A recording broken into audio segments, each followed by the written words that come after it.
Baik, terima kasih.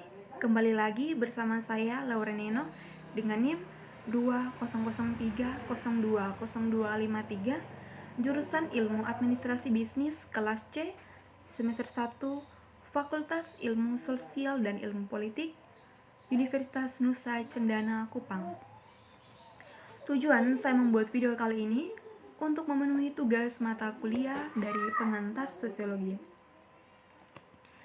Yang pertama, saya akan menjelaskan awal dari sosiologi, bahwa mereka menelusuri awal mula sosiologi secara umum saat teori hukum kodrat maupun teori kontrak hukum berlaku.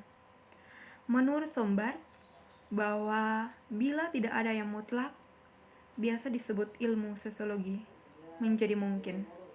Jadi bagi Sombart, sosiologi dimulai pada dekade terakhir pada abad ke-18.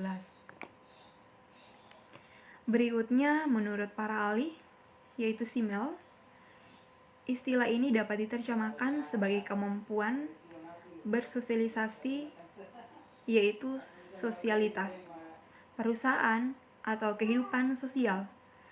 Ketika Simmel menulis tentang wesen atau esensi masyarakat, salah satunya cenderung berpikir bahwa Simmel percaya bahwa masyarakat adalah semacam entitas. Tapi kecenderungan ini salah. Sementara dia menganggap masyarakat sebagai kesatuan yang lebih tinggi, dia tidak menganggapnya sebagai benda-benda. Jadi, dalam pertentangan antara konsepsi masyarakat sebagai sesuatu yang lahir dan sesuatu yang ada terbentuk, dia menyukai yang terakhir. Menurut Tonis mengartikan bahwa yang pertama bersifat teologis, yaitu hampir setiap masalah yang diputuskan dasar teologis, dan yang kedua adalah metafisik, yaitu masalah yang dipertimbangkan dalam terang penalaran filosofis. Hanya dengan munculnya ketiga periode positifis yang penting dipertimbangkan berdasarkan kemampuannya sendiri tanpa ornamen dunia lain. Berikutnya, menurut Weber bermaksud memperkenalkan beberapa area diskusi utama, yaitu perubahan dalam konstitusi sosial, yaitu proyek penelitian konkret. Semuanya tentu saja terhubung dengan istilah sosiologi yang menurutnya merupakan nama yang tidak populer. Ini benar, tetapi juga merupakan cerminan dari antipati Weber menuju itu. Menurut Karl Jaspers, secara umum dapat dianggap sebagai seorang yang dapat diandalkan. Menyaksikan pemikiran Weber setelah memiliki persahabatan yang erat dalam jangka panjang. Berikutnya, menurut Sombart, dia menjelaskan bahwa dengan yang dimaksud adalah penyebab interaksi antara dua yang pertama.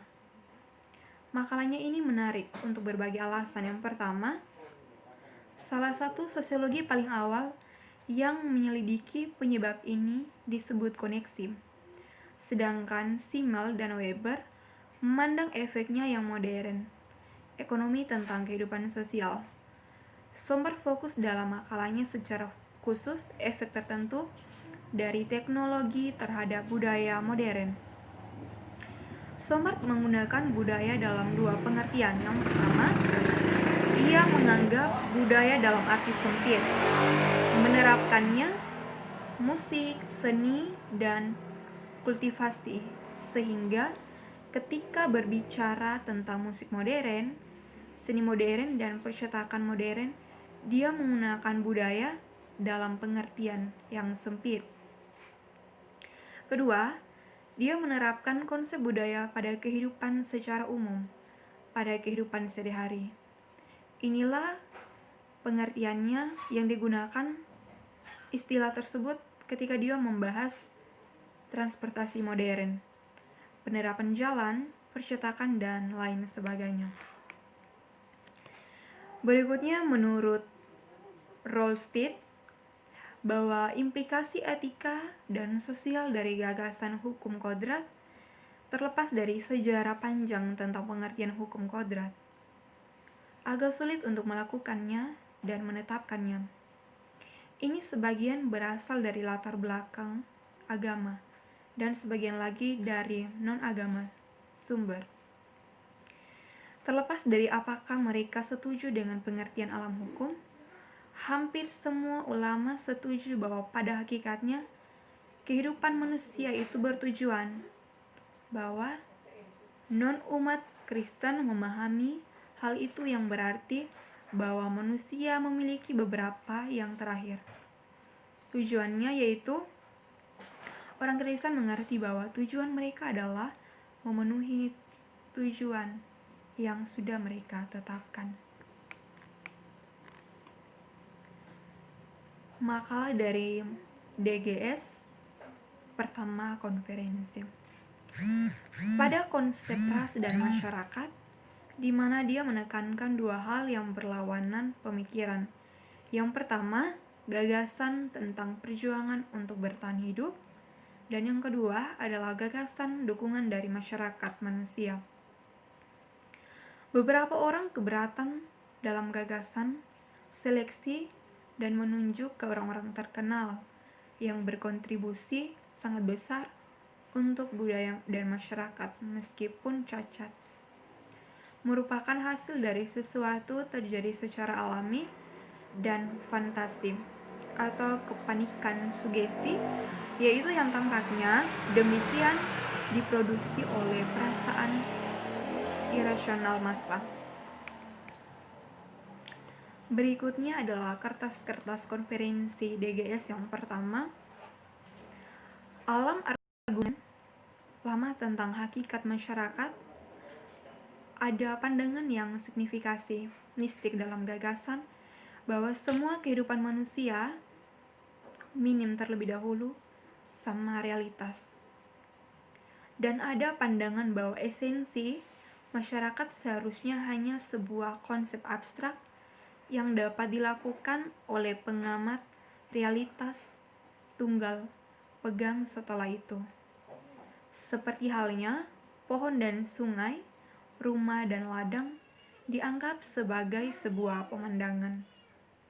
Sedikit harus mengakui bahwa sebenarnya argumen ini memiliki sebuah dua makna. Di satu sisi, dalam keberadaan inderawi, langsung mereka sebagai pembawa proses sosialisasi. Individu bergabung bersama untuk menjadi kesatuan yang lebih tinggi yang disebut dengan masyarakat. Berikutnya adalah sosiologi masyarakat. Esensi dari lingkungan sosiologi tersebut tidak berbeda dari sosial atau gereja pertemuan di mana bagi masyarakat yang datang bersama hanya pertukaran dan pembicaraan kendaraan untuk tujuan lain. Sedangkan untuk sosialisasi, bentuk-bentuk ini adalah ditentukan dalam keseluruhan pengertian dan esensi pengalaman sosiologis. Ini pengecualian jangkauan pribadi ke dalam perilaku luar, yaitu contohnya seorang wanita tidak akan suka untuk tampil sebagai provokatif dalam lingkungan sosial yang akrab dan bersahabat dengan satu atau beberapa orang laki-laki, seperti yang dilakukan dalam pertemuan yang lebih besar, di mana dia tidak akan merasa malu. Dia merasa bahwa dia tidak terlibat sebagai individu sejauh dia berada di dalamnya. Ada pengaturan intim, dan oleh karena itu, di bawah kebebasan impresional, topeng biasanya menyerahkan dirinya di sana seolah-olah dia menjadi dirinya sendiri, tetapi tidak sepenuhnya. Baik, sekian dari hasil presentasi saya hari ini. Mohon maaf bila ada kata yang salah. Atas perhatiannya diucapkan terima kasih. Shalom.